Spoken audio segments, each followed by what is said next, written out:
Fala, gente! Claudinei passando aqui com mais um vídeo da nossa série Me Converti. E agora?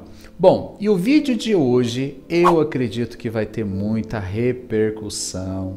Estamos abertos a críticas, a quem interprete ou tenha dúvidas a respeito, ou tenha uma outra maneira de pensar. Ninguém contém a verdade absoluta. A verdade é Cristo. Amém, gente? Mas hoje nós vamos falar sobre ceia. Uma grande dúvida que assombra o meio evangélico, principalmente: eu posso participar da ceia? Eu troquei de igreja. Eu posso participar da ceia? Eu não faço parte dessa denominação. Eu posso participar da ceia?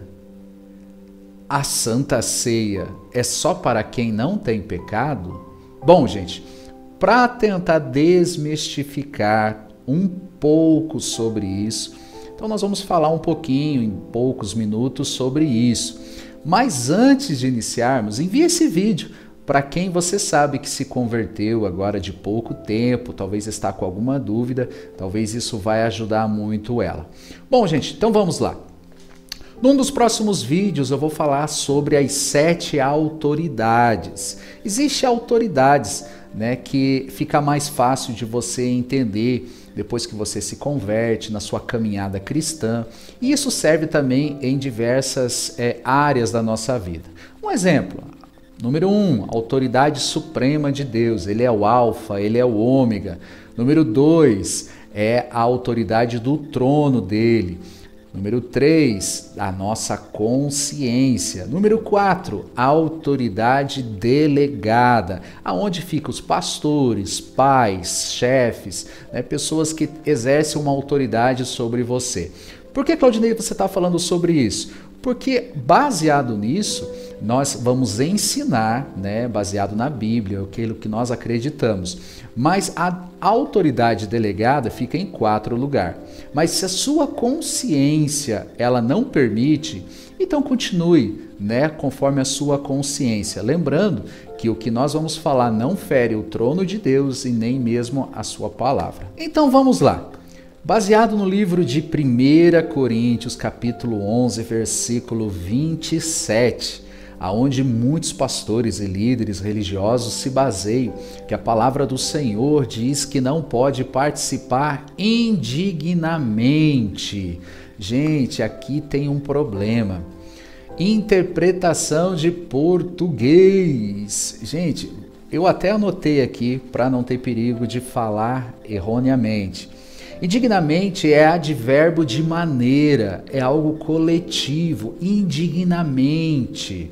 Indigno é adjetivo. Vou repetir.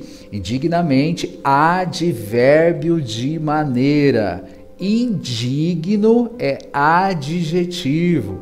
Claudinei, por que você está falando isso? Eu aprendi isso lá na 4ª série, na 3ª série, na 5ª série. Pois bem, mas até hoje tem pessoas que têm dúvida a respeito disso. Mas nós não podemos basear isso apenas em conversas circulares apenas. Claro que nós estamos falando da língua portuguesa, interpretação, Mas vamos para a palavra. A palavra de Deus explica a própria palavra de Deus.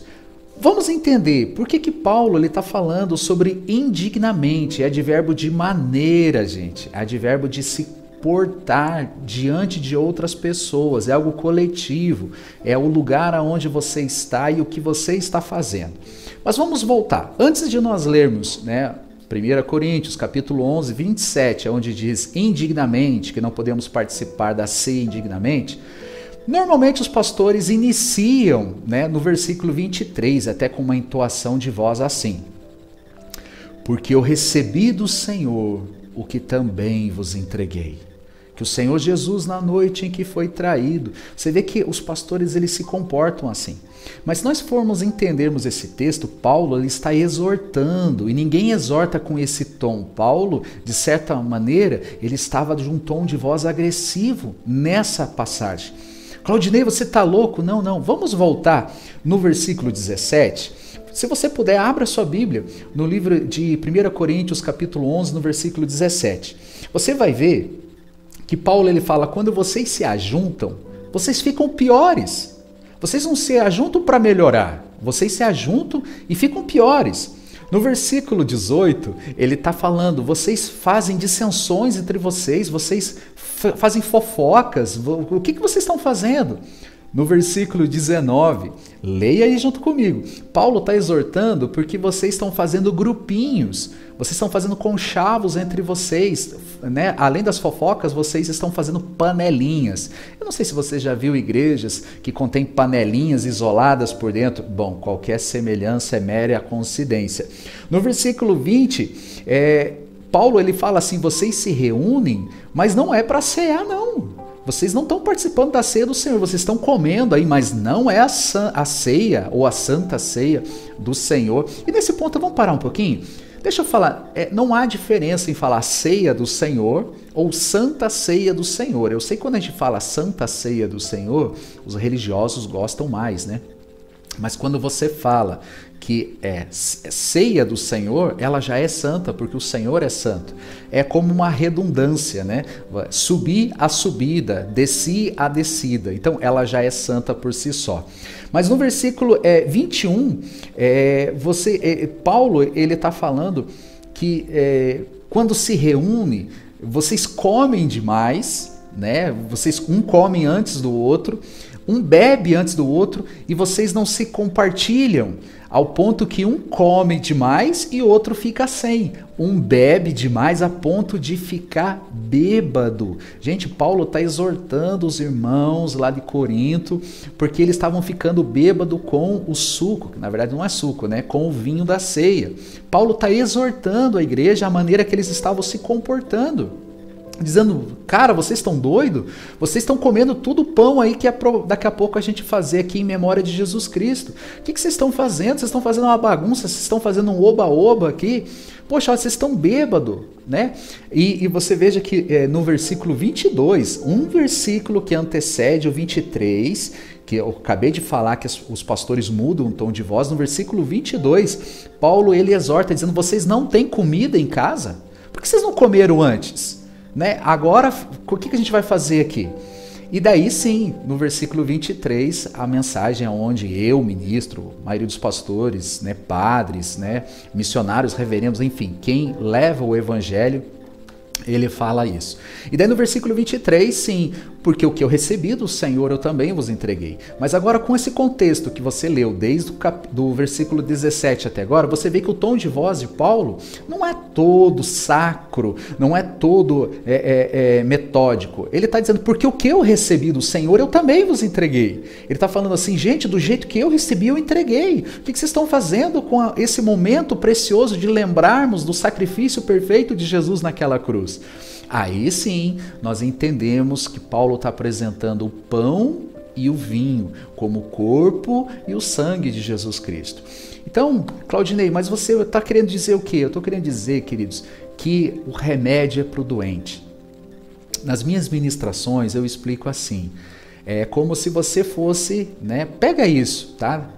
Envia para alguém que está precisando. Eu vou dar um exemplo, esse vídeo talvez fique um pouco mais longo que os outros. Mas imagine que alguém vai no médico e o médico diagnostica ela com uma doença, né? E prescreve um remédio. Vou dar um exemplo, a pessoa vai ao SUS e o médico prescreve um remédio. Por que SUS, Claudinei? Porque é de graça. Pegou? Beleza. Então ele prescreve e o médico ele dá a receita e fala assim, passa ali na farmácia, ali do UPA, passa ali na farmácia e retire o seu remédio. E a moça ou o rapaz que está lá na farmácia, que tem que entregar o remédio de graça, ele diz, o senhor está bem? E ele diz, não, eu estou com tosse. Não, quando o senhor melhorar, o senhor volte. Não, mas eu tô muito resfriado. Não. O senhor não pode receber. O senhor é indigno de receber esse remédio. Talvez pareça ser assim algo, né, engraçado que eu estou falando. Mas quando eu trago isso para o Evangelho é boas novas. Eu vou fazer um vídeo que explica sobre o que é a palavra Evangelho, né? Que isso vem uma palavra náutica. Mas voltando para cá, você entenda que as pessoas estão negando o remédio que é de graça para o doente. O próprio Senhor Jesus, ele fala, eu vim para os doentes, eu vim para os perdidos da casa de Israel. Eu sei que às vezes nós temos uma cabeça errada em querer julgar as pessoas. Claudinei, mas você veja, é um pecador. Sim, mas a ceia é o remédio para dar força ao pecador de sair do pecado. Agora diga para mim, quem poderia ser digno de participar da ceia? Quando você diz que fulano não pode participar, você está querendo dizer que você pode? Como assim? Bom, você veja que João, na visão em Apocalipse, ele chora porque ele olha sobre a terra e não encontra ninguém digno de abrir o livro. Não há ninguém digno sobre a face da terra. Muitos pastores, ministros, seja eu, todos nós erramos, né? E errar o alvo é a tradução da palavra pecado. Cada um de nós temos a maneira errada de se portar. E quando eu digo que você não é digno, eu estou dizendo que eu sou. Mas eu também não sou digno de participar. E lembrando que Paulo não está falando de indigno, ele está falando de indignamente. Mas a ceia é para dar força. Você veja, né, que a palavra do Senhor diz que o cálice é para a remissão dos pecados. Remir é retirar dos pecados. É dar força para a pessoa sair daquele vírus que está contaminando, que está deixando aquela pessoa doente para baixo. Então, eu volto a dizer, essa é a interpretação correta, ao meu ponto de vista, tá? Você pode discordar, né? O mundo é para assim, ninguém, né, está livre de discordância, gente. Como eu falei no início do vídeo, né, se você recebeu esse corte de vídeo, volta no início, eu falo que existem as 3 autoridades, né? Nós estamos falando com a 4ª, que é a autoridade delegada. A 3ª é a sua consciência está acima da autoridade delegada. A 2ª é a palavra do Senhor. E a 1ª é o trono, ele é o alfa, ele é o ômega, né? Mas para pensar que talvez a sua mente está cauterizada porque você ouviu de um pastor que você não podia.